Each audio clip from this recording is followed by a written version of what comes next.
Ryan here with Dark Rangers Inc. And about 2 weeks ago, I got a phone call from a gentleman you guys may know by the name of Adam Block. And we've actually spoke several months in the past, so it wasn't completely out of the blue. But he wanted me to take a look at some of his fast track narrowband, both behind kind of his paywall on the website and also the free narrowband content that he's been putting out recently on YouTube, and take a look at some of the different ways and methodologies that he's using the narrowband channels to come up with some new palette ideas and using some new tools that most of us either haven't been familiar with or probably aren't using to the full advantage. So I took a look at both the paid content and the free content. Some of it was for me, some of it wasn't. And so I decided to go with the tutorial that he actually put out on the Rosette Nebula recently. And, you know, I think one thing that Adam and we both realize, and you guys, of course, know as well, is stylistically we're very different. And so he asked me if I did like any of these techniques, if I would put out an episode on how to do it. So this is going to be that HOO where we do an NB color mapping on the S2 data and add that to a traditional HOO. And the result is really nice. I know Adam's very adamant, and I know a lot of you guys have a lot of issues with the color green. As you guys know, I do like to incorporate it. I like it really as a transitional color, not a dominant color. But if you're not using Photoshop and you're not really versed in how to manipulate the colors that way, it can be kind of challenging to deal with that, especially on a really hydrogen alpha dominant or one that has very faint S2 or O3, because you're just getting so much green in there. And so I wanted to test it out on an object actually that had a lot of S2 and a lot of HA, so we could see how that looked together. Something different than the Rosette Nebula, which the HA is much stronger than the S2.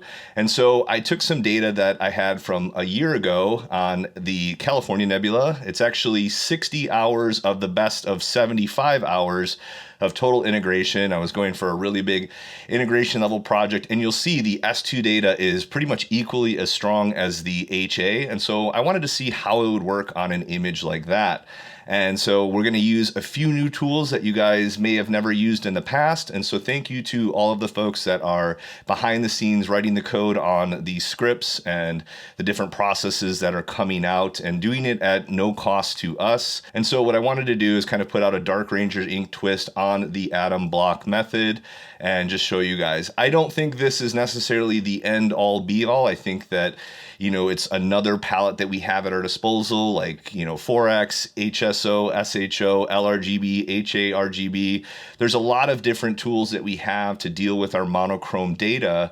And so I just think this is another nice one to have. If you do have an image that's giving you a hard time in one of the traditional palettes, you've got now an additional option where you can map that S2 to any color you want and see what works. So we'll go over that today. I think it's going to be really helpful.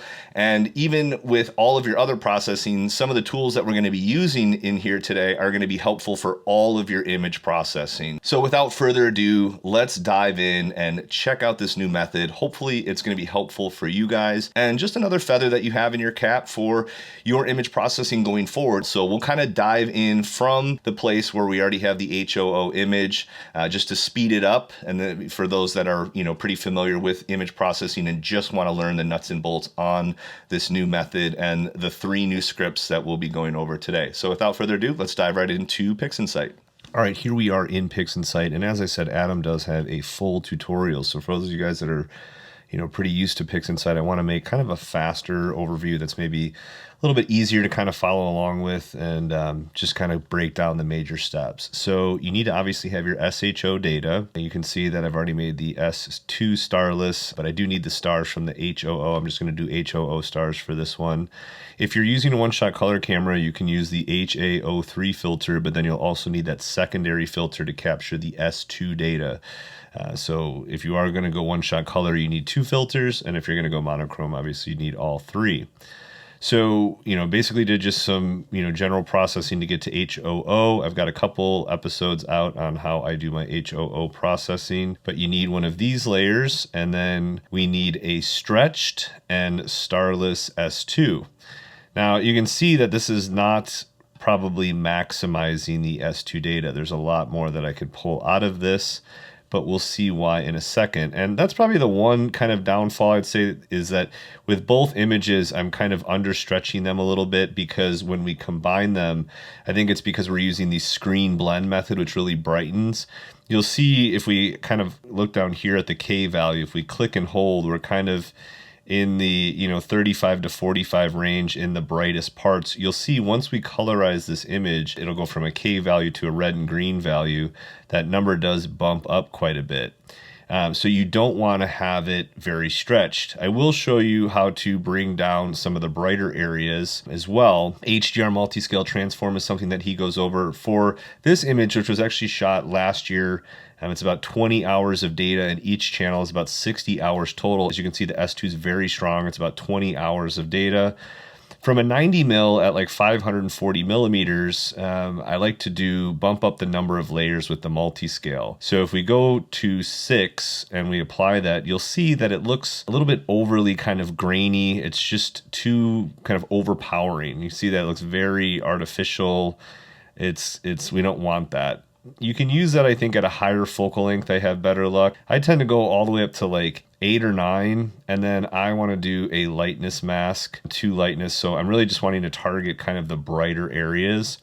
And at the 9 layer or 8 layer amount, the higher the layers it seems to be, the less the effect is, the less dramatic.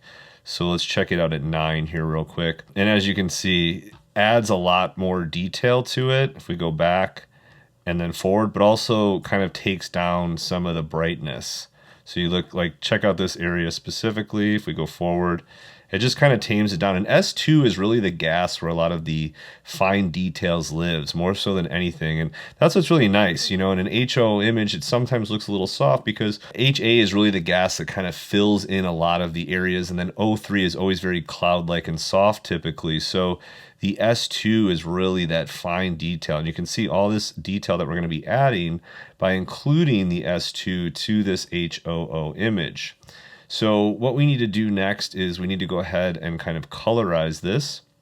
So there's 3 new tools that you probably haven't used or haven't used a lot that we're going to go over. First is the Narrowband Colormapper, then the image blend, and then the selective color tool. So we'll go under utilities, and we're going to go NB Colormapper. That's Narrowband Colormapper. Now, I've tried a bunch of different colors, but if you think about it, if we go to green, then that's our basic SHO. And so we wouldn't, probably want to assign it to green. If we go to red, we already have HA in red, so that'll kind of cancel it out. And then if you went to blue, I'm going to go ahead and zero this out. If you went to blue, then you'd essentially kind of have an HOO image. You'd have 2 in blue and 1 in red. So for now, this kind of yellow area seems to make the most sense. I think in his video, he chose either 45 or 47 as the value. When you come in, it'll default to 0, which is red. That kind of a nice, golden yellow sits right around 47. And then you can either slide the saturation up and down using this or simply type it in. I think he went around 0.80. We're going to bump it up a little bit. But the first thing you have to do is obviously select the image, S2 pre-combined. So we're going to go ahead and load that up. And then you can do the background neutralization to get rid of some of the background color, although we're going to be able to exclude that anyway with the process. But you can see it adds quite a bit of brightness. We don't need to add all of the palettes like he shows in his because we're only adding this one layer. And make sure that we hit update until you see that in there, and then hit OK. Now, in theory, you can do all 3 layers in here and not use the color combination. But for now, we're just going to do this additive method to our traditional HOO image that we have. Okay, there we go. And as you can see, it spit that out. And now we can see when we click and hold, we're actually like at 0.79 in red and 0.64 in green. So we've gone from like 0.34 to 0.45 all the way up to like almost 0.8. And so doing the colorizing really does brighten it. So I probably, even though I tried to understretch it, I probably didn't understretch it even enough. So that's kind of one thing, I don't necessarily love. I like to kind of get the most out of my data. I'm going to see if we can go ahead and just kind of bump this down a little bit. This is probably good because I'm sure some of you guys will run into this. So, if we did kind of overstretch it, what can we do? So there's a couple different ways we can kind of bring this down. We can darken it. We can also drop the protect highlights. And you can see the before and after. So we'll do that. And then we can also go into linear a little bit and crush the highs a little bit as well. So we'll bring down the white point, and we can bring down the black point as well because we don't need any of that data. We're not going to use it. There we go. So we've really kind of taken it down a couple pegs there. And so now we are ready to blend this kind of golden S2 data with our traditional HOO. So now we're going to go to Utilities, Image Blend, and I'm going to reset it so it's like it would be if you got there. We're going to go to HOO, and then the NBC image, which is the Narrowband Colormapper image.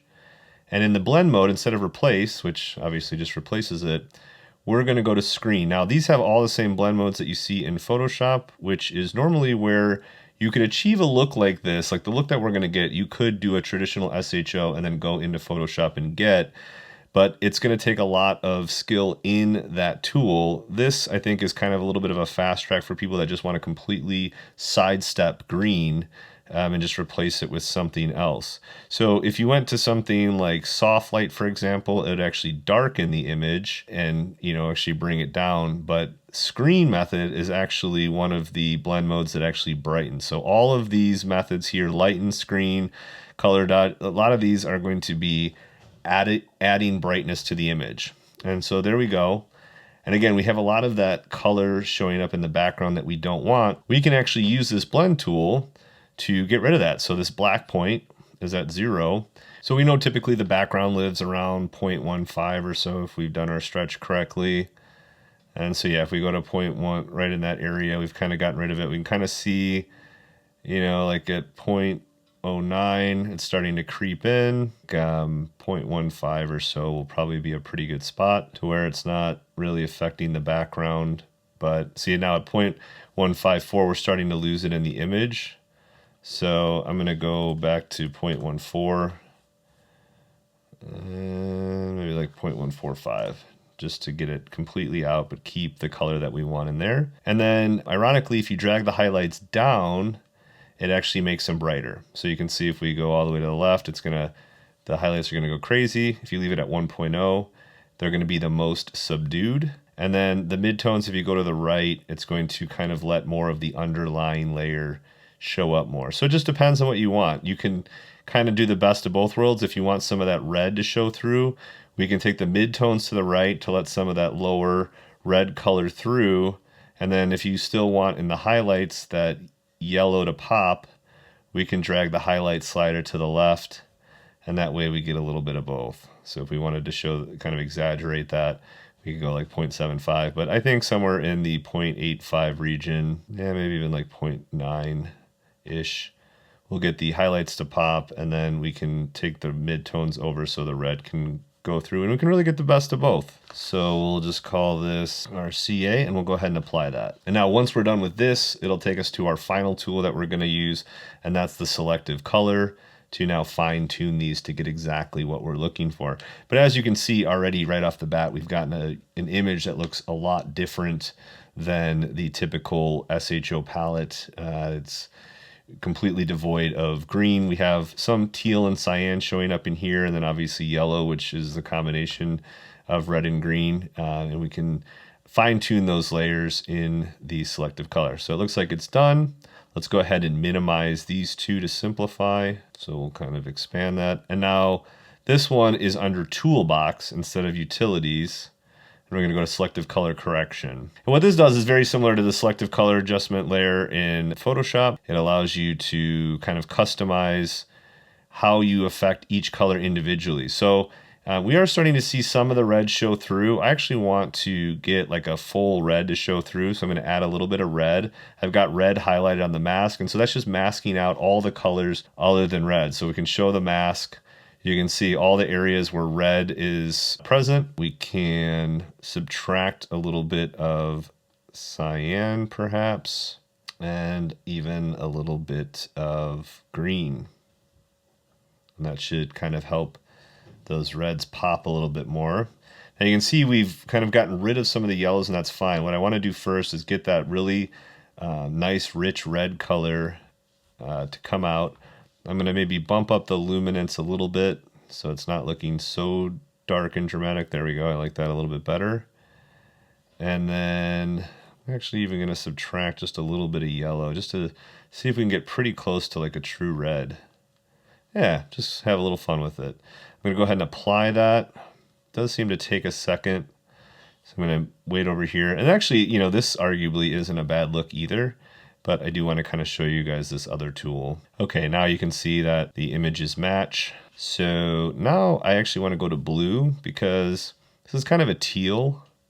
And teal orange actually is a common done in cinema and photography as well. But I do want to bring out a little bit more of the true blue. So I did bump up the cyan just because it's giving us more of the gas. And I'm going to bump up blue as well. And then I'm just going to take away a little bit of the green. And that should, yeah, see how it's more of a kind of a true blue. We'll just go -6. And then I am going to maybe brighten that up a little bit with some luminance. Yeah, I think that looks good. And maybe just hit it with a little saturation because it's fairly faint. And then I will go ahead and apply that as well. Okay, now that that's applied, I want to get the yellow to kind of come back. And ironically, a great way to get yellow to pop is to add everyone's favorite color and add some green. And you will see those yellows kind of come back to life. And this is just kind of basic color theory. Of course, if we add some yellow to the yellow, we'll get more yellow. We can probably subtract a little magenta to get it to pop a little bit more in the actual kind of golden yellow. And now you can see we're getting some depth and dimension to our color. We're getting nice transitions from, that's why I wanted to bring out that red. And so now we have red, orange into this bright kind of golden yellow, even into this area right here that's pure yellow. And you can just see all this, you know, kind of color dimension that we have now, just giving us a little bit more texture. Yellow is going to kind of be our highlight color. We don't want it to go too crazy, but I don't think I want to subdue it at all. And then if anything, we might subtract a little red. Okay, so we can go ahead and apply that. And there we go. Obviously, you know, I'm new to this too. You could keep going and going and going. Let me see, my first attempt looks something like this. So it's maybe a little bit warmer. Obviously, you can continue to modify to your heart's content. We'd go ahead and add the stars back in. You know, if it were an image that I was going to do, I'd probably take it into Photoshop so I could fine tune it. But you can see that that tool does a nice job of, you know, really being able to dial it in and help you get a unique color palette. I think what we'll see anytime something new comes out, you know, everybody goes crazy with it. You know, all the images that we're going to see are going to be this like red, orange, yellow with complementary blue. We'll call it ABM for atom block method video. And we'll go ahead and add those stars. I think we'll see a lot of these, you know, color palette images for a while. And then, you know, I think it'll regulate. And it's just another tool in your toolbox. I don't think there is any one right method. I think HOO looks great for this target. I think traditional SHO looks good. There's so many different options, including, you know, LRGB, that we don't need to get married to any one option, but like any craftsman or artist or whatever, as many tools as you can have at your disposal, the better. And so hopefully this was helpful to you guys. I will clean it up a little bit, and right after I'm done talking, show you guys the actual final image. We still got a little blue in the background and some other things that I want to clean up. And yeah, hopefully this was helpful, and it will help you navigate this process and those 3 tools that you might not be really useful: the Narrowband Colormapper, the image blend script, and then the selective color layer adjustment. So a lot of tools that are continuing to evolve and really make Pixin Sight the ability to get closer and closer to only needing one software. And, you know, I appreciate Adam for reaching out to me. It's always humbling to have another expert in the field reach out and ask for your feedback. It's an honor to make a video for you guys and to help spread the good word. So Adam, thank you for all your development, as well as the guys behind the scenes writing the code for this. And until the next one, guys, as always, clear skies.